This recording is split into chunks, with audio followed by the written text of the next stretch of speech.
What is up, guys? It's your boy Rick Kakis, and today we are going to be showcasing the top 5 exotic armor pieces getting absolutely massive buffs in the next upcoming episode Heresy. So if you haven't dug through your vault, taken these out, infused them, and maybe even masterworked them, it might be time because these could become meta very, very soon. And so, let's get started. Now, first off, this information comes from this week's colossal weekly update detailing all of the buffs and nerfs coming in the episode Heresy Sandbox update.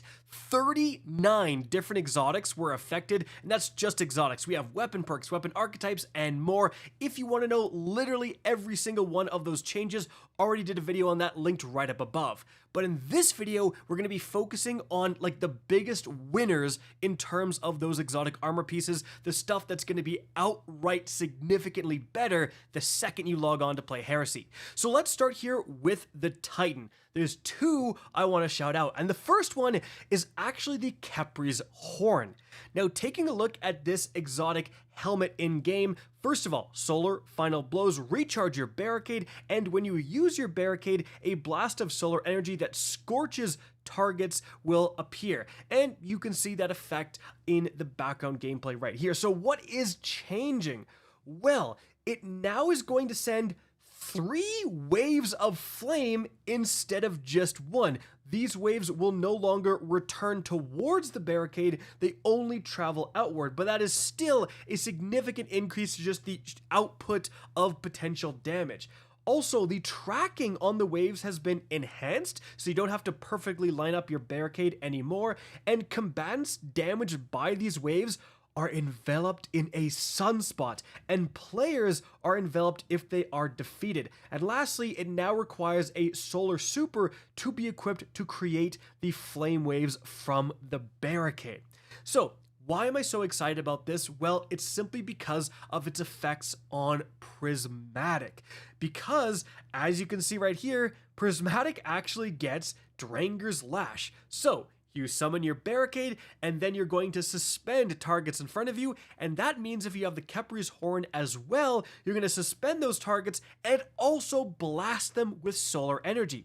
Another important thing, guys, is that right now there is no way to cause sunspots on the entire Prismatic Titan kit. Like, there's no aspects, there's no fragments that will spawn a sunspot. And sunspots are cracked. They give you a massive amount of healing for standing within them. So Prismatic Titan now suddenly gaining access to a consistent way to make sunspots is a big deal, especially because, and maybe I'm cheating a bit by putting this here, but this buff also affects Spirit of the Horn for your exotic class item. So you get those triple solar blasts, better tracking, and sunspot generation all from your class item, and then you can pair it with, oh, I don't know, Spirit of Inmost Light, as you can see right here, which is going to improve your ability regen. So, new and improved Spirit of the Horn plus Inmost Light to spawn it way more often, plus Dranger's Lash. You're going to be absolutely spamming the most juiced class ability in the entire game. That is going to be crazy.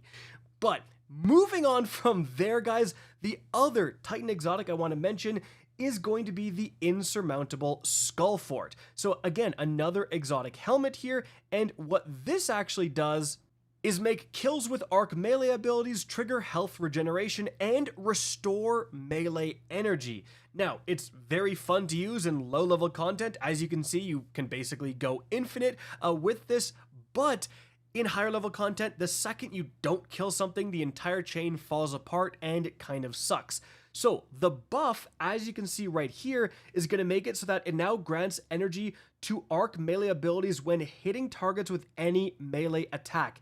So what that means is that if you don't get a kill on, let's say, a yellow bar, you're still going to get a chunk of melee energy back. You're not just going to be screwed anymore.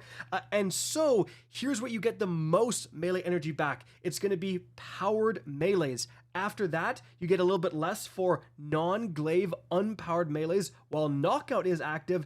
And then finally, the least amount of melee energy you get is for unpowered melees, including glaives. And again, this is a huge deal because it means you can just use a glaive or just go around punching things with knockout, and you're going to be getting chunks of melee energy back so you can get back up to that full charge a lot faster. This is just going to make the Skull Fort way more consistent and easy to use, and offers you a way out if things go wrong and you don't get that kill. Not to mention, you do have access to the brand new Thunderclap melee also on Prismatic, which does a ton of damage, so you can bring that into a little bit higher level content and still be clapping with that thing, literally thunderclapping with that thing. But again, if something goes wrong, you can easily work your way back with a much more synergistic armor piece after this buff.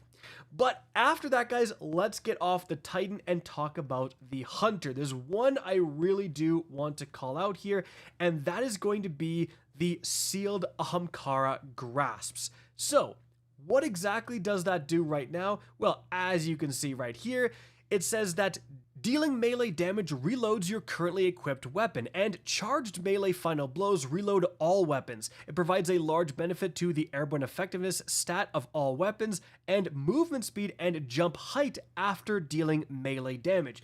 And you can see these effects happening in the background gameplay. These were incredibly underused, except for very niche like boss damage scenarios where you would use your melee to insta reload like heavy weapons and stuff like that. But again, they saw almost no play. They're getting a complete rework. So here's what the intrinsic perk does now. Powered melee and finisher final blows grant nightmare fuel, increasing handling and airborne effectiveness. While active, freshly drawn weapons deal additional damage and grant nightmare fuel on final blows. Gaining nightmare fuel reloads all holstered weapons. So what that means is that you can just get a melee or finisher to start the chain, and then you just swap to a weapon, get a kill, get more nightmare fuel, and then you can just be swapping back and forth to your weapons. Every single kill you get will give you more nightmare fuel and will reload all of your holstered weapons. So as long as you have like a powerful special and heavy, or even a primary or double special, whatever you're running, you just swap, kill, swap, kill, swap, kill, swap, kill. Every single time you're going to a freshly, completely reloaded weapon, and also those weapons do bonus damage. And this all hinges on the bonus damage. If it's a significant amount of bonus damage, this could be absolutely insane. Like just having constantly reloading weapons just for swapping them and getting a significant amount of bonus damage could really make these see a lot of play. But again, it's a complete rework, so we don't really know how effective it's going to be, but it is something to watch out for. Moving on from there, guys, last but certainly not least, we have the Warlock. And the first one I want to shout out here is the Verity's Brow. So taking a look at this thing in game right now, it says weapon final blows with a damage type matching your grenade grant death throws, which provide a grenade damage bonus and grant you grenade energy. When you have death throws and throw a grenade, nearby allies gain greatly increased grenade regeneration for a short time. This always did see some niche play because it is a very powerful exotic for sure. And you can see it working in the background gameplay. However, I want to point your attention to that death throws timer, guys. As soon as I get to ×5, it runs out, it's gone. Now, keeping that in mind, let's look at the buff. So it now uses a meter to track death throws. So the new durations are at death throws ×1, you have 8 seconds, ×2, 7, ×3, 6, ×4, 5, and ×5, 4. Now that may seem like a bit of a nerf. I had 10 seconds of ×5 in that clip, but when one tier's duration elapses, the buff will downgrade to the next lower tier rather than expiring entirely. So instead of 10 seconds to use death throws, I have 8 seconds plus 7 seconds plus 6 seconds plus 5 seconds plus 4 seconds, which is going to be 30 seconds until that effect is completely gone. So again, it's going to be massively more consistent. It's not going to be all or nothing with that 10-second timer. In addition, the bonus grenade recharge per tier has changed to the following as well. And again, this is maybe cheating a bit, but this also affects Spirit of Verity on your exotic class item.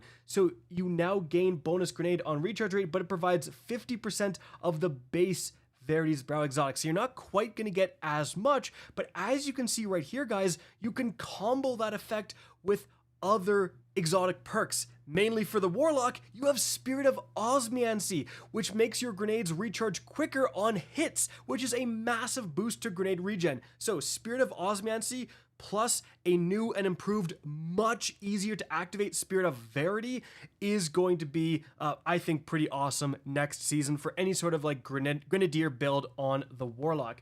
But then moving on from there, guys, the last exotic I'm shouting out here is, Return of the King, baby. It's an old favorite, the Geom Stabilizers. So taking a look at what this does in-game right now, it says damaging targets with Chaos Reach extends its duration. Collecting Ionic Traces grants you energy for Chaos Reach. And you can see that effect in-game, like a normal Chaos Reach, not shooting anything, and then when I shoot this boss right here, I really extend the duration of my Chaos Reach. Now, importantly, guys, this thing used to top up your Chaos Reach. When you were at about 80%, you just sprint around and you would like massively boost your super gains and basically almost instantaneously get your Chaos Reach back. It was insane. I remember running Grandmaster Nightfalls with all 3 Warlocks with Geom Stabilizers, just spamming them back to back to back because of how much regeneration you could actually get with these things. And of course, you'd pick up the orbs of your teammates who are just blasting through enemies with an upgraded Chaos Reach. Well, keeping all of that in mind, here's what the buff says. So now they added a new perk. Sprinting while near max bolt charge will top it off. So, bolt charge is a brand new arc keyword coming in episode Heresy, and you're going to get stacks of bolt charge by just using your arc abilities. And there's some other ways to get bolt charge as well through fragments and so on. But as long as you can get to 6 stacks of bolt charge, you can once again sprint around in circles and top off your Chaos Reach, which is insane for how often you can use them. Now, on top of that, they also increased the super energy gained from Ionic Traces to 7% from currently 2%. So even if the bolt charge thing doesn't work as often as we'd like, you're also going to be getting massive chunks of your super when you build into spawning Ionic Traces. And I think those two things combined could bring the Geomegs back because, again, in their heyday, they were truly absurd in both PvE and PvP. Guys, that is it for the video. Those are the 5 exotic armor pieces I'm really looking out for. I'm super excited for. What do you guys think? Let me know in the comment section down below. Again, hope you guys enjoyed this video and found it informative. And if you did, please remember to help me out by simply rating and especially sharing this video. If you guys want to see more Destiny 2 content similar to this, don't be afraid to slap that subscribe button. If you want to get in touch with me and keep up to date with the latest channel activity, the best way is to follow me on Twitter at RickKakis. That is linked in the description down below. Again, I hope you enjoyed the video, and as always, have a good day.